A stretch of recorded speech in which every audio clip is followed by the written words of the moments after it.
My last question is about mobile.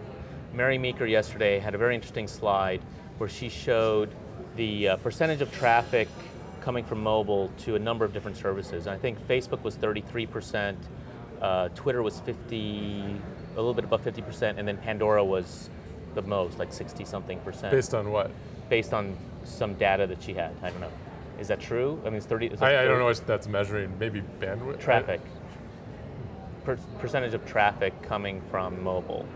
Anyway. Oh, percentage of Pandora's traffic from mobile. Percentage of Facebook's traffic. Not traffic. A percentage of mobile traffic. No. Percentage of Facebook's traffic come from mobile. Makes sense. You said 33%. Is that about right? We have 350 million monthly actives on mobile and 800 million monthly actives on web. So sounds roughly about that. Yeah. So, but when I looked at that, and obviously, if you looked at the absolute numbers, you'd be on top, right? But when I looked at the percentages, and I look at where the web is going in mobile web, where do you think that percentage is going to be a year from now? And are you too low? Should you be higher? Should you be at 50% at this point? I think that we're really focused on like enabling you to access Facebook from everywhere, and furthermore, like making our app discovery platform available everywhere, which was a bunch of launches we did this past week. Right. And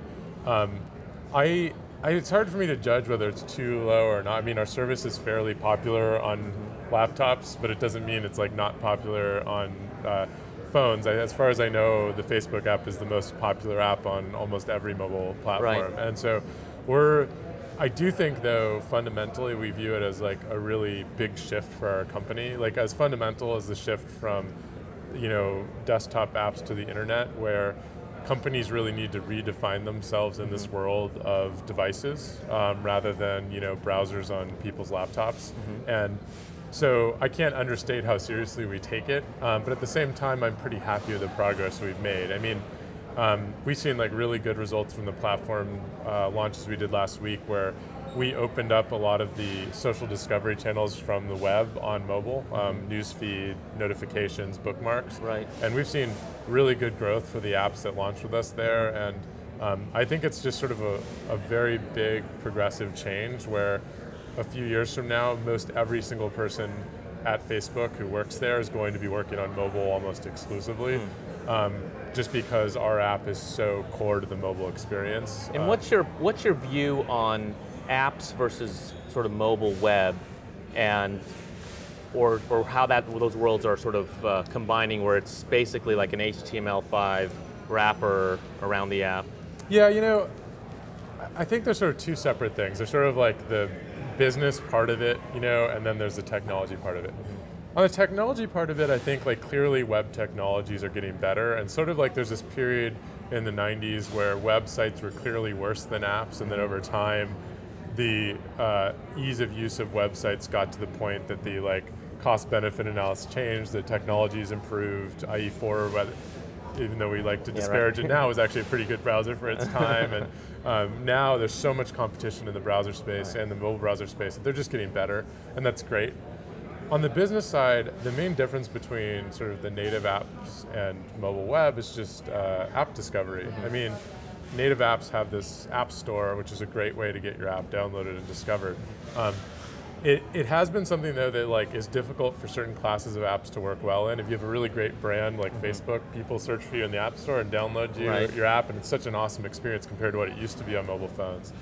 But for a lot of apps, even if they can get someone to install their app because they're in a top 10 list for a week, most people don't use apps like the day after they install them. There's some really interesting stats on it. I'm totally blanking at this point, but there's really low engagement for a lot of these apps. Right.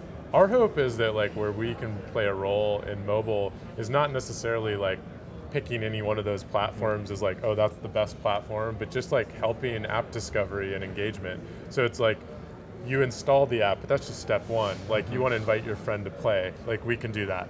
You want to post your high score and then get more of their friends to discover your app through that newsfeed story. We can do that. You want to invite your friend to play Words with Friends with you, but you don't know what phone they have. And they might not have the iPhone that you have, or they might be using a BlackBerry. And like a core part of our platform is enabling some interoperability between that. So like you're using an iPhone, you invite your friend to play Words with Friends, they get an email notification, they click on that, and it launches the HTML5 version of their site. And where we really want to be in all this is like the app discovery and sort of social serendipity like part of mobile, and bring some of the growth and excitement that came from our web platform to mobile, because we feel like there is a really good opportunity there for growth. And you can do app discovery the same way you do it on Facebook on the web, where you just search newsfeed, notifications, and bookmarks. Right. And I think that. And how's Project Spartan coming along? Well, I think, like, to be honest, like, I'm not sure what Project Spartan was, except that like it probably was referring to this project, which is to bring our mobile social channels to mobile, and that's what we've been rolling out over the past couple of weeks. And I think what a big part of building a social app is making it ubiquitously usable, because if you talk to folks who make social apps, they'll always talk about things like viral coefficients, like if someone invites their friends, what percentage of people take the invitation, and what percentage of those people choose to invite their friends, and so on. If you are only available on iOS, you've just cut down the number of friends that they can engage with the app. If you're only on one platform, it's just you aren't really made to be a successful app. And so HTML5 is a big part of this, because that is the one platform that works across all these devices. But I don't think it's really at the expense of iOS, or Android native apps, because like if you But I'm trying to build the app so that they're basically all the same kernel, and you put a wrapper around it for iOS and for Android. Honestly, that's really a technical question. Yeah. If I were developing these, guy. If I were developing an app, it would really depend on the level of sophistication of the app. Like, native platforms today do offer a lot more functionality, and like most developers have chosen to invest in those native platforms because the cost-benefit analysis is there. You want to build the best possible user experience. And our goal is really just to provide like a seamless way for people to use these apps between these platforms. All right, so that last question, I promise. Yeah.